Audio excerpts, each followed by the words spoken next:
What's going on, guys? It's Dave from ProGuides, and guess what? You've asked and we've delivered.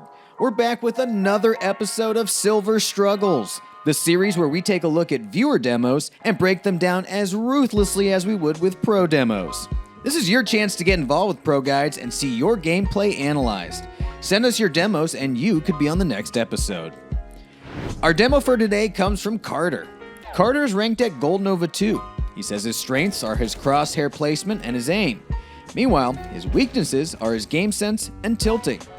This is definitely something we see a lot of with players around this rank. You're not alone, Carter.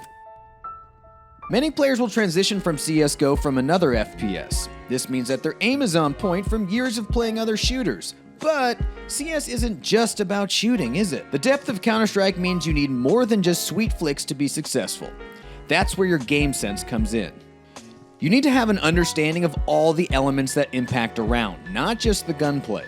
If you're an experienced FPS player, it can be incredibly frustrating to know that your aim is solid, but you're still losing fights. Keep these points in mind while we help out Carter today. Let's dive in with the game. The map is Mirage, with Carter starting out on the T side. The pistol round starts, and Carter is the first to buy up grenades. This is just a great attitude to see, and it tells us a lot about the type of player Carter is. He's willing to take a hit for his team. He's not interested in grabbing those juicy pistol round headshots. He's more interested in playing for his teammates. But he does still have $300 there. I mean, if you're gonna spend, then spend it all. Grab a P250 and toss it to an armored teammate. Carter lines up for a flash onto the A site. He's clearly done his homework about grenade lineups. Hey, have you been watching our map guides? It's great that he's waiting before he throws. He wants all of his team to be ready to take advantage of the enemy's blindness. Unfortunately, as soon as Carter steps foot on the site, we can see the huge, ticket-shaped problem. Carter has his smoke for ticket, but hasn't tossed it from T-spawn. As good as flashbangs are, smokes are way more important for an execute like this. Instead of lining up that flash to blind the enemy for a moment, toss a smoke for 17 seconds of blindness. Carter recognizes this problem too, and tosses a smoke while he's on the site. You can see why we want to try and avoid this. Carter is super exposed while he's tossing this grenade, and because he's in the middle of the firefight, smoke doesn't actually land where he wants it to go. There's a big gap that lets the ticket player just walk right around it and take down Carter. For taking sites, smokes are more important than flashes. Carter had the right idea, but the wrong execution. So in round 2, Carter's team is bought up. Carter has 3,800 in the bank and opts for grenades, great, armor, yes please, and a MAC-10? Pro tip, if your team is bought up and you still have 1,250 left over, you've probably made a mistake along the way. Maximize your chances of winning the round by buying the best weapon you can afford. After you've bought armor and grenades, of course. Despite this little buying snafu, Carter does a great job with his MAC-10. Once he's on the site, he takes full advantage of his weapon's moving accuracy. He darts around every nook and cranny to flush out any CTs. This lets his better equipped team bring up the rear. Good stuff, Carter. Let's take a quick look at round 3. Carter's bought up, but for the third round in a row, he hasn't spent his cash effectively. In the pistol round, he could have gotten a P250. In the second round, could have had a better rifle. And in this round, he's only bought 2 grenades. And if you're gonna spend money, spend it well. Carter gets stuck behind rockets in a 1v3 post plant. Wouldn't now just be a super time to have some extra grenades? Instead, he's forced to swing out dry time after time and trust his aim to win the fight. Never a good plan.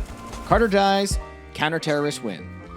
Saving money for future rounds is for when your team is losing. If you're winning rounds, spend every penny so you can keep winning. Let's hop over to round 7. Carter's team attempts a full smoke execute onto the A site, but it doesn't go quite to plan. What we're about to see is something common in these ranks. Players will learn the lineups for the smoke without understanding why the strategy works. You can't just throw grenades and win. Carter pushes onto the site, gets a kill, looks at the gaps between the smokes, and immediately goes to plant. He hasn't cleared the site or even checked behind him once. His teammate gets taken down, and Carter is forced into shadow. The plan hasn't worked, and now Carter doesn't know what to do. He's fumbling, waiting for the enemy to show themselves, but the CTs don't have to do a thing. Every second wasted is more time that they can use to close the net on Carter and his team. That's why it is so important to understand why a strategy works instead of just learning how to do it. Throwing the smokes is only one part of an A execute. There are still a dozen other elements to take into account, such as how you should move across the site, which smokes are most likely to get pushed, or which areas need to be cleared first. It's tough.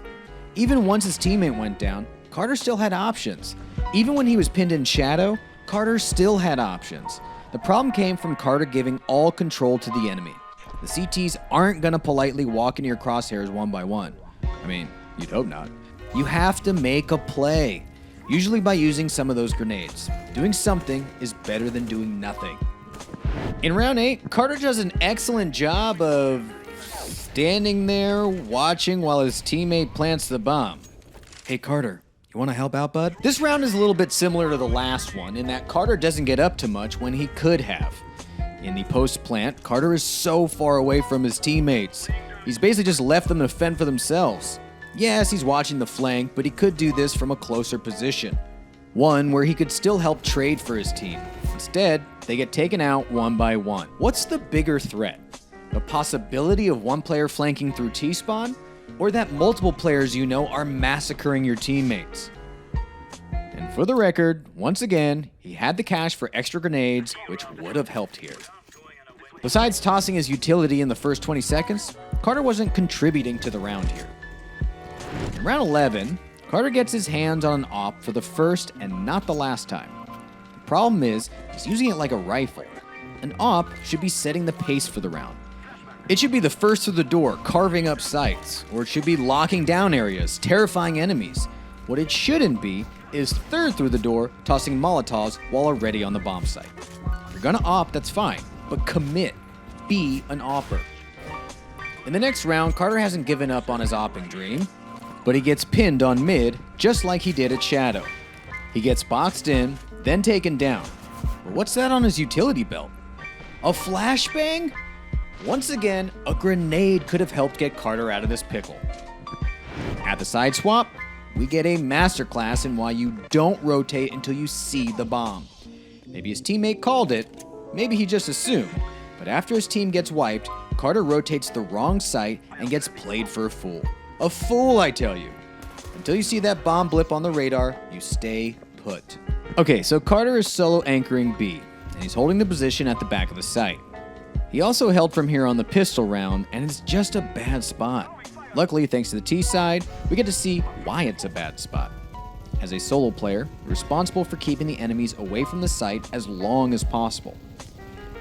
How can you do that from this position? The T's are going to be on the site before you can do anything about it. Thankfully, player 4 is here to help. He comes from short and practically does laps around the site before Carter even makes a move. The earliest Carter heard him was when the enemy was already under window. As a solo player, that's far too late to be getting info on the enemy. Instead, take proactive positioning like jump spotting apartments. The earlier you can get info, the better it is for your team. In round 20, Carter has learned from his positioning mistake and moved. He's closer to the site entrance now, but there's another lesson to be learned here. In general, you want to avoid hugging corners and walls like this, especially if you're holding an angle.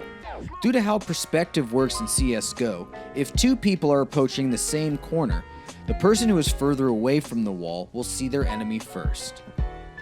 We can see an example of this here with Carter's positioning. He's only able to see part of the entrance to apartments. But if we take a look from the enemy's perspective, we'll be able to see Carter through the window before we get anywhere near that entrance. Learning how large your character model is gives you a huge advantage in your positioning. It enables you to avoid situations like this. It's also used in more advanced techniques, like baiting out shots from the enemy with shoulder peeks. Grab a friend and create a private server. Experiment with when you can see one another. This becomes vital for when you're carefully maneuvering around the site to clutch a round. Alright, round 21 gives us another quick lesson. This one is on the importance of being prepared, particularly if you're on a solo site anchor. There is always the possibility that an enemy will rush your site, especially the B site. Memes are real, folks. So for the opening 20 seconds of a round, you need to be on high alert in anticipation of this kind of play. Every second counts. Pausing to toss that smoke may well have cost Carter his life this round. The last round we're going to look at has Carter back on the AWP. With 1250 in the bank and no utility, it's just not a good start. Utility is a key part of AWPing. It allows you to bait and funnel enemies into certain positions, or it can be used offensively, like to get yourself out of a jam. Without any, you're trusting that you're going to land every shot. And guess what? Nobody lands every shot. Carter opens up with a flick onto a jumping enemy. Not bad, but it goes downhill from here. Trapped under vent, he starts to fumble like we've seen in other rounds. While out in the open, he quick switches, and in typical CSGO fashion, that's when the enemy pops out. He misses his shot, see, nobody lands every shot, and moves back into his trapped corner. This is one of those times where a few grenades would have been nice. Carter starts jiggle peeking his way out of his corner, which is great. He shouldn't be doing that with his AWP though. The idea behind jiggle peeking is to get info while exposing as little of yourself as you can. Slow movement speed of the AWP basically means that you're a sitting duck. Use your knife to get the info. Then, once you know their position, you can pre-aim with your AWP. Carter, apparently having learned nothing in the last 10 seconds, quick switches in the open once again before trying to leave. Players who quick switch in order to escape do it to take advantage of the knife's higher movement speed. Quick switching back to your AWP defeats the whole purpose. This actually looks like Carter's just tapping his quick switch key twice. If so, he should unbind it immediately. Creates bad habits, bad muscle memory, and limits your movement options. Learn to manually tap 3 and 1 instead. Doesn't take as long as you might think, we promise. So, what are the 3 big areas Carter should focus on in order to improve? First of all, grenades. Buy them, use them, love them. Carter already knows some lineups and clearly understands the importance of grenades, but he's definitely not using them effectively. Learn how to use grenades without lineups so that you can feel confident using them in any situation, like when Carter was pinned in shadow. An effective flash could have easily gotten him out of that mess. Grenades are a tool that enable you to make plays. Second up, we want Carter to have more confidence. Easy to say, tough to do, I know. But having more confidence will allow Carter to make more plays in his matches. There were a number of rounds where Carter wasn't contributing as well as he could. As Carter pointed out, this probably comes from him not feeling great about his game sense. But the only way to improve your game sense is by experimenting. In order to know what will work and what won't work, you need to try it first. Because if you're not doing anything in a round, then you're not going to learn anything. Except that doing nothing didn't work. The last thing for Carter to work on is his AWPing. Carter AWPed for a number of rounds in this game, but it definitely needs some work if he wants to keep going with it. Carter understands a lot of concepts of AWPing, like quick switching, movement, and positioning, but they could use some refining, like grenades. This is something you can practice on a private server.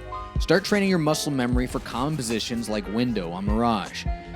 You want to be able to swoop in a position, already be pre-aiming your target, and then swoop back out, like Batman. And who doesn't want to be Batman? That's it from us today. We want to thank Carter for sharing his demo with us. We know that there are a lot of players in the same position as him. He's learned how to play CSGO, but now he needs to learn how to understand CSGO. It's that next step of learning the depth of our game. Let us know in the comments below if you've had any experiences like Carter. And remember to keep sending us your demos. Thanks for watching, and good luck in your matches.